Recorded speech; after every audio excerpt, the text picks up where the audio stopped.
नमस्कार, मैं एस्ट्रोलॉजर नीलम ज्योतिष के ज्ञान और समस्याओं के समाधान के लिए जुड़े रहिए हमारे चैनल एस्ट्रो अर्थ पर। इस चैनल का जो मोटिव है वो ये है कि ज्योतिष के फील्ड में, ज्योतिष के विषय के बारे में आपको वो सटीक जानकारियां देना जिनकी सहायता से जिसकी हेल्प से आप अपने जीवन को सुखमय बना सकें। ज्योतिष शास्त्र का कभी भी जो मोटिव है, मकसद है, वो आपके जीवन में किसी प्रकार का भय उत्पन्न करना नहीं होता।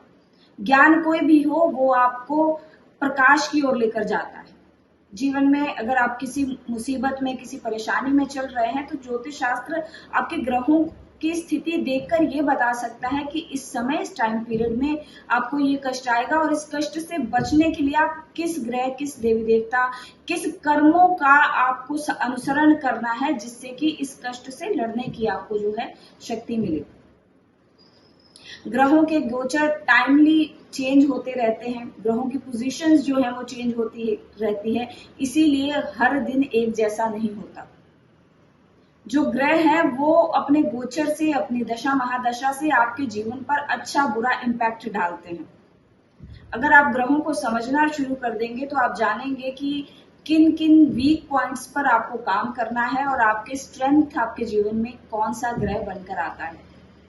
हमारे चैनल का जो मकसद है वो यही है कि आपके समक्ष ज्योतिष के अच्छे ज्ञान को लाया जाए। आज हम जिस ग्रह पर चर्चा करेंगे वो है शुक्र महाराज, और शुक्र महाराज का गोचर जो है वो मिथुन राशि में होने वाला है 12 जून को। 12 जून संध्या 6:35 पर शुक्र महाराज वृषभ राशि, अपनी राशि से निकलकर अपने मित्र ग्रह की राशि बुध की राशि में गोचर करेंगे। और ये गोचर किस तरीके का इम्पैक्ट लेकर आएगा 12 राशियों पर, इसकी हम चर्चा करेंगे। 12 राशियां मैं चंद्र राशि से आप लोग देख सकते हैं, उनके बारे में चर्चा करूंगी। और अगर आप लग्न से देखना चाहें तब भी जो इम्पैक्ट है वो तकरीबन सेम आएगा। जब भी शुक्र जैसे ग्रह का गोचर होता है, क्योंकि देखिए कोई भी ग्रह अपना नैसर्गिक गुण हमेशा साथ रखता है, लेकिन जिस राशि में चला जाता है उस राशि के गुण को भी साथ में ले जाता है। और इसके साथ ही वह किस भाव में बैठा है, किस भाव में जा रहा है, उस भाव का भी गुण अपने साथ लाता है। इस वर्ष तकरीबन 15 बार जो शुक्र ग्रह जो है वो गोचर अपना बदलेंगे। 12 बार उनका गोचर, 15 बार उनका गोचर होगा 12 महीनों में। और इसके साथ ही ये जरूर है कि 2024 में शुक्र महाराज वक्री नहीं हो रहे हैं, जो कि अच्छी बात है। शादियों का, प्रेम संबंधों का, फीमेल्स का, लव लाइफ का, सिर्फ लग्जरियस लाइफ का, भोग विलास का कारक शुक्र ग्रह को माना जाता है। जबकि सिर्फ इतना ही शुक्र ग्रह को व्याख्या करना अच्छी बात नहीं है, क्योंकि शुक्र ग्रह इन सब से हटकर एक प्लैनेट है, इन सब से और भी ऊपर उठकर प्लैनेट है। शुक्र ग्रह इतना अच्छा सौम्य ग्रह है, इतना पवित्र ग्रह है कि जिसके मलिन होने के चांसेस बहुत ज्यादा हो जाते हैं। आप देखिए, जब भी बहुत ज्यादा सफेदी होती है तो उस पर दाग अगर छोटा सा भी लग जाए तो बहुत जल्दी दिखाई देता है। कि शुक्र ग्रह भी कुछ ऐसा ही ग्रह है, जिसकी मलिनता हो जाए तो उच्च का शुक्र हो वो भी खराब रिजल्ट देगा। और जो अगर स्वच्छ रहे, सही रहे, अच्छा रहे, तो अगर नीच का भी बैठा है तब भी आपकी लाइफ पे अच्छा इम्पैक्ट डालेगा। ये डिपेंड करता है आपके कर्मों पर। शुक्र ग्रह के ऊपर चर्चा करेंगे और शुक्र ग्रह के गोचर के बारे में हम जानेंगे कि किस प्रकार का ये गोचर आपकी लाइफ में इम्पैक्ट लेकर आएगा और 12 राशियों पर इसका क्या प्रभाव रहेगा। तो आइए चर्चा करते हैं और शुरू करते हैं मेष राशि के ऊपर से। तो आइए जानते हैं मेष राशि वाले जातकों के लिए शुक्र महाराज का मिथुन राशि में गोचर क्या प्रभाव लेकर आएगा। मेष राशि वाले जातकों के लिए तीसरे भाव में ये जो शुक्र महाराज है वो गोचर करेंगे।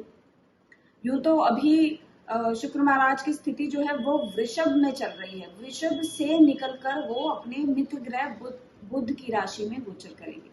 जो जेमिनी का साइन है, जो मिथुन राशि है, वो रिप्रेजेंट करती है डुअलिटी को।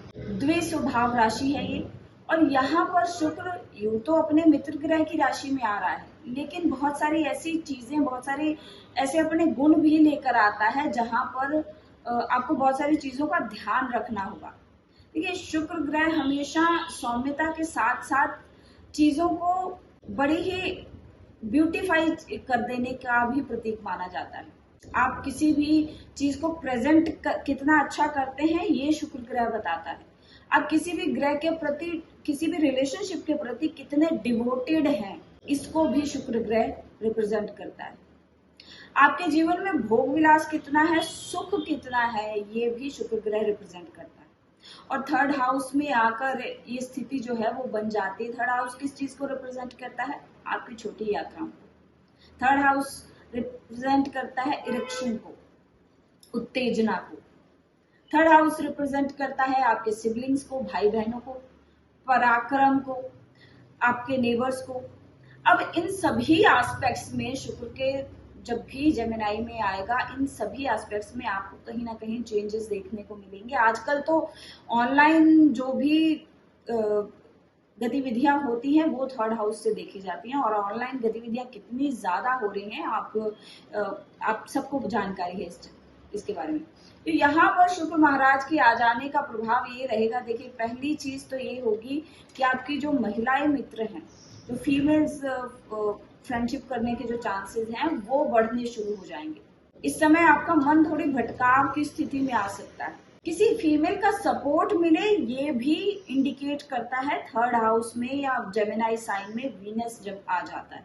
Multiple sources of income, multiple sources of relationship, या फिर आप इस टाइम पीरियड में देखेंगे कि आप बहुत सारे लोगों के साथ कांटेक्ट में आ गए हैं। अगर तो आप सोशलाइज होते हैं और सोशली चीजें सोशलाइज होने से आपको आपके बिजनेस में आपको लाभ मिल रहा है, तो ये बहुत सही इम्पैक्ट रहेगा, ये बहुत सही स्थिति रहेगी लोगों के साथ जुड़ने की। यात्राएं आपके लिए फायदेमंद साबित होंगी।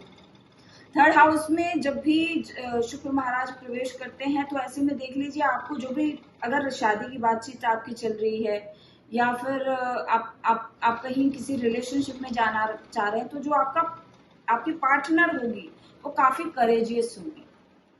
उसमें जो मेल एनर्जी है वो ज्यादा होगी, मेल प्रोमिनेंट ऐसे जो हैं वो फीमेल्स होती हैं। अच्छा, अब इस गोचर के बीच जिन बच्चों का जन्म होगा, आप देखेंगे अगर उनकी मेष राशि है और थर्ड हाउस में कहीं वीनस जो है उनके जा रहा है, तो ऐसे जो जातक होंगे उनको ट्रैवलिंग बहुत पसंद होगी, मिलनसार स्वभाव के होंगे, लोगों के साथ व्यवहार करना या बहुत सारे रिलेशनशिप बनाना, इस लिहाज से भी ये स्थिति ऐसी बनती दिखाई दे रही है। कला से जुड़े ऐसे लोग जो होते हैं, उन्हें कलात्मक चीजें बहुत पसंद है, क्योंकि बुध की राशि है, बुध का साइन है, बुध का ही भाव है, तो यहाँ पर जो स्थिति है वो बहुत सारी आर्टिस्टिक हो जाती है। लेकिन बुध एक ऐसा ग्रह है जो मैनिपुलेशन भी देता है, तो नैतिकता के हिसाब से, पवित्रता के हिसाब से एक अच्छी स्थिति नहीं मानी जाती। यहाँ पर शुक्र की जो स्थिति बन जाती है वो आपको क्योंकि देखिए, दूसरे हाउस का सेकंड लॉर्ड जो है वो थर्ड में आ गया है, और सेवंथ लॉर्ड होकर भी ये थर्ड में जा रहा है। तो यहाँ पर जो स्थिति है वो ये भी बनती है कि आप अपने साथ काम कर रहे सहकर्मियों के साथ, सहयोगियों के साथ, मित्र के साथ, इन सब के साथ रिलेशनशिप आपके बिल्ड हो जाना, या शादी की कोई बातचीत चल जाना, ऐसी भी स्थिति बनती यहाँ दिखाई दे रही है, अगर आप शादी लायक हैं या शादी की उम्र आपकी है। अच्छा, काम के प्रति, आपके भाई बहनों के प्रति शुक्र ऐसा ग्रह है जो डिवोशन को भी रिप्रेजेंट करता है, तो इस टाइम पीरियड में आपका डिवोशन इन सब चीजों के प्रति बढ़ेगा, आपकी रुचि जो है वो इन सब चीजों के प्रति बढ़ेगी। ट्रैवलिंग के बारे में आप सोच सकते हैं। हो सकता है कि आपके भाई बहनों के इस टाइम पीरियड में लाइफ में कोई अच्छा पार्टनर आ जाए, उस लिहाज से भी स्थिति काफी अच्छी बनती दिखाई दे रही है। ओवरऑल ये गोचर जो है वो आपके ट्रैवल से रिलेटेड, ऑनलाइन कामों से रिलेटेड, आपके भाई बहनों से रिलेटेड, आस पड़ोस से रिलेटेड, आपके खुद के जो मित्रगण हैं या सोशलाइजेशन है, उनके लिहाज से ये गोचर काफी अच्छा सिद्ध होगा। लेकिन यहाँ पर जब भी देखिए सौम्य ग्रह आ जाता है, वो खुद के थोड़े पराक्रम में कमी ला देता है। आपका जो खुद खुद की जो उत्तेजना होगी या खुद के अंदर जो काम करने के लिए जोश होगा या लड़ने की जो साहस हम कहते हैं वो थोड़ा कम कर देगा। आप चीजों को लेकर थोड़ा डिले करने लग जाएंगे या कह सकते हैं टालने की प्रवृत्ति एक आपकी ज्यादा हो जाएगी। तो ये शुक्र का गोचर है वो मेष राशि वालों के लिए तीसरे भाव में जो कि होगा जेमिनी के साइन में होगा, ये प्रभाव लेकर आएगा। तो अब अगली राशि जो है हमारी वृषभ राशि, उसके ऊपर चर्चा करें।